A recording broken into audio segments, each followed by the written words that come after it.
안녕하세요. 마음의 지도를 탐험하는 시간입니다.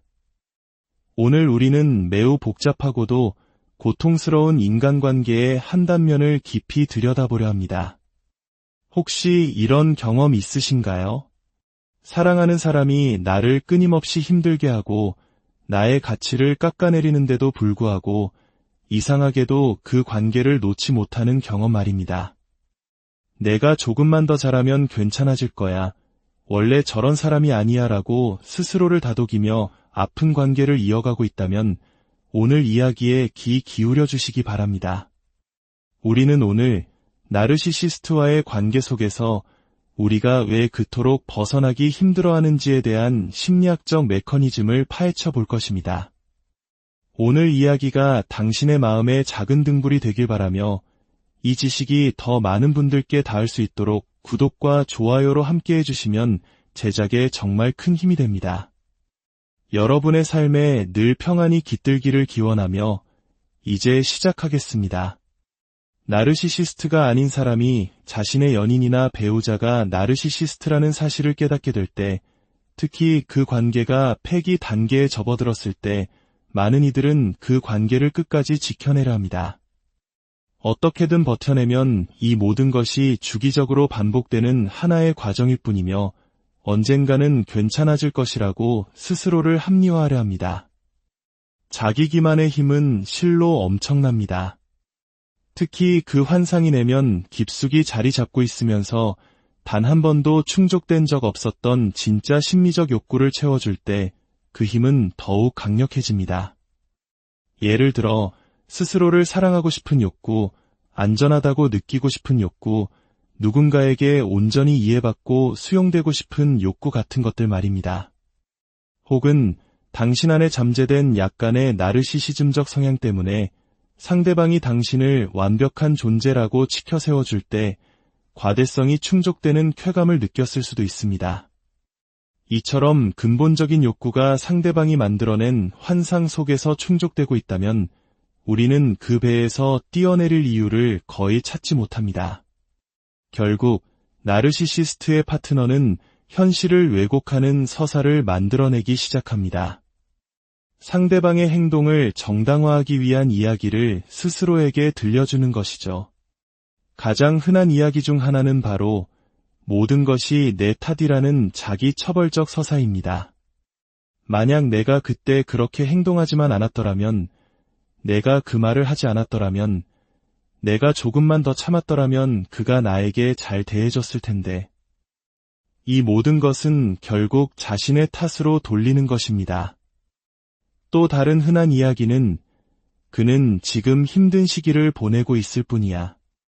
이건 그냥 지나가는 과정일 거야 라며 상황을 일시적인 것으로 치부하는 것입니다.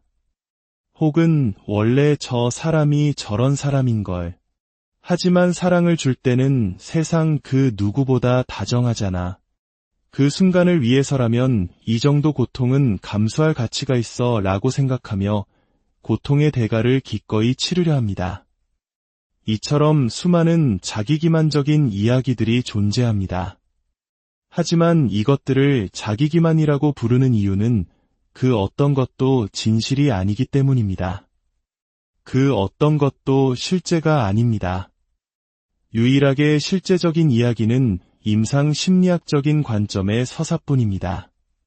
즉, 나르시시스트는 자기 자신조차 통제할 수 없는 거대한 환상에 가차없이 이끌려가고 있으며 그 환상이 나르시시스트를 완벽하게 지배한다는 것입니다. 나르시시스트는 그 환상을 멈추거나 방향을 바꾸거나 재구성할 능력이 전혀 없습니다.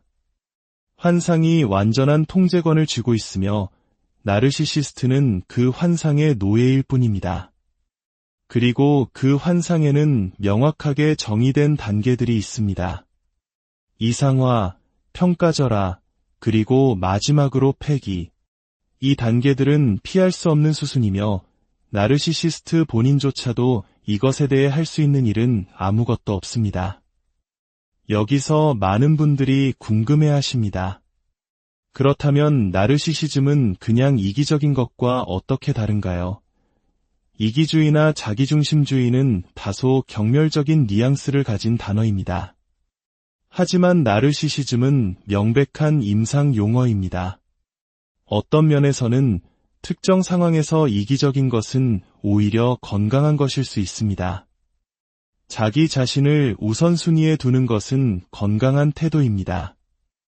오히려 자신을 우선순위에 두지 못하는 것이 병리적인 상태의 신호일 수 있습니다.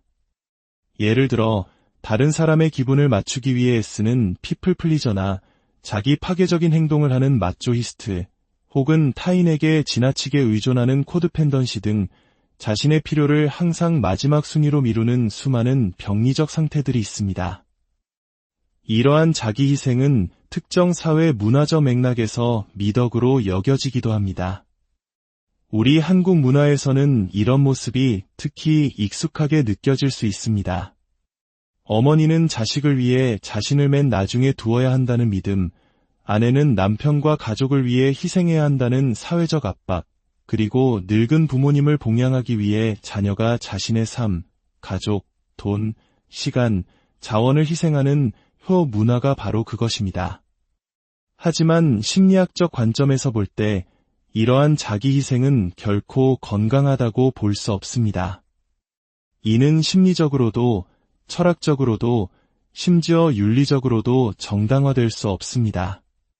자신을 돌보지 않는 이타주의는 결국 자신을 파괴할 뿐입니다. 따라서 건강한 이기심, 즉 자신을 챙기는 태도는 건강한 것이지만 나르시시즘은 명백히 병리적인 것입니다. 이 둘 사이의 균형을 설명할 적절한 단어가 있다면 자기다움 정도가 될 것 같습니다.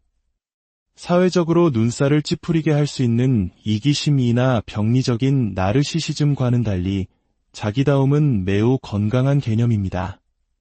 마음챙김처럼 말이죠. 자기다움이란 건강한 자아가 경계를 설정하고 내가 어디까지이며 세상은 어디서부터 시작되는지를 알려주는 것입니다. 또한 현실을 검증하는 것과 같은 매우 중요한 기능을 수행합니다. 현실 검증이란 무엇일까요? 이는 무엇이 현실이고 무엇이 아닌지를 구별하는 능력입니다. 나르시시스트가 당신에게 하는 일이 바로 이 현실 검증 능력을 손상시키는 것입니다. 나르시시스트는 당신의 현실 인식에 끊임없이 도전합니다. 이는 사이코패스처럼 의도적이고 계획적인 가스라이팅과는 조금 다릅니다. 나르시시스트는 자신의 환상 속에서 비의도적으로 당신을 가스라이팅합니다. 그들의 환상 속에서 나르시시스트는 당신이 현실에 대해 알고 있다고 생각하는 모든 것이 틀렸다고 말합니다. 당신은 사람을 잘못 보고 있어. 너무 순진해서 남들에게 이용만 당하는 거야. 내 친구는 널 질투하고 뒤에서 험담하고 있으니 더 이상 만나지 마. 혹은 내가 믿고 있는 사회 시스템은 전부 거짓이야. 와 같이 말하며 당신의 판단력을 흐리게 만듭니다. 결국 당신의 현실 검증 능력은 붕괴되고 당신은 현실을 판단하는 유일한 척도로서 나르시시스트에게 의존하기 시작합니다. 당신은 마치 자신의 마음이 없는 사람처럼 그에게 가서 묻게 됩니다. 이게 진짜일까? 당신 생각은 어때? 이게 믿을 만한 이야기야. 마치 당신의 마음을 그에게 외주 맡긴 것처럼 말입니다. 심리학에서는 이것을 공유된 환상이라고 부릅니다. 당신의 마음과 자아 기능을 나르시시스트라는 외부의 존재에게 맡겨버리는 것, 그가 마치 당신의 외장 하드처럼 기능하게 되는 것입니다. 나르시시스트는 왜 당신을 주변 사람들로부터 고립시키려 할까요? 여기에는 두 가지 이유가 있습니다. 첫째, 나르시시스트는 자신의 왜곡된 마음을 다른 사람에게 투사합니다. 그는 세상 모든 것이 자신처럼 환상으로 이루어져 있다고 믿습니다. 우정도 환상, 사랑도 환상, 공감도 다 허튼 소리라고 생각합니다. 그가 아는 유일한 경험의 방식이 환상이기 때문입니다.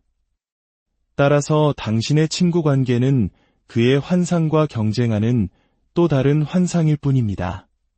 그는 이 경쟁자를 제거해야만 합니다. 둘째, 당신의 친구, 가족, 동료, 심지어는 교회나 상담사와 같은 사회적 지지망은 당신에게 힘과 회복 탄력성을 제공합니다. 그들은 당신이 나르시시스트의 환상에 저항할 수 있는 면역 체계를 만들어줍니다.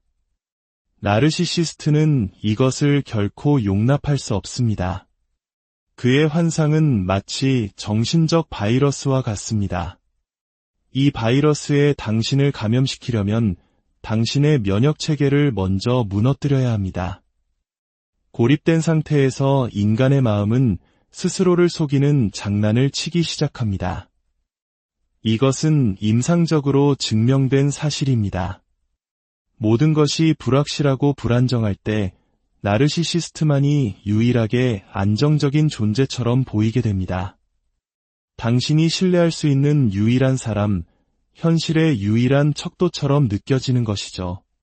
당신은 마치 망망대해에 표류하다가 작은 나무 조각을 발견한 것처럼 필사적으로 그에게 매달리게 됩니다. 그는 당신의 삶에서 모든 확실성, 안정성, 현실감을 제거하고 그렇게 함으로써 당신을 의존적으로 만듭니다. 당신은 한편으로는 그가 주는 이상화와 자기애의 달콤함에 중독되고 다른 한편으로는 정신적으로 너무나도 쇠약해져서 그가 없이는 살아갈 수 없는 상태가 되어버립니다. 이것이 바로 나르시시스트가 당신을 자신의 유독한 환상 속에 가두는 방식입니다. 이것은 마치 한 편의 영화나 비디오 게임과 같습니다. 감독과 작가는 나르시시스트이며 당신은 그가 만든 이야기 속의 등장인물일 뿐입니다. 당신은 자신의 대사나 행동을 스스로 결정할 수 없습니다. 부디 기억하십시오. 당신은 누군가의 환상 속 조연이 아니라 당신 자신의 삶이라는 무대의 유일한 주인공입니다. 그들이 만들어 놓은 현실이 아닌 당신의 진짜 현실을 되찾기 위한 첫걸음은 지금 당신이 서 있는 곳이 환상일 수 있다는 사실을 인지하는 것에서부터 시작됩니다. 오늘 이야기가 당신의 마음에 깊은 울림을 주었기를 바랍니다. 당신의 길에 늘 지혜와 용기가 함께하기를 진심으로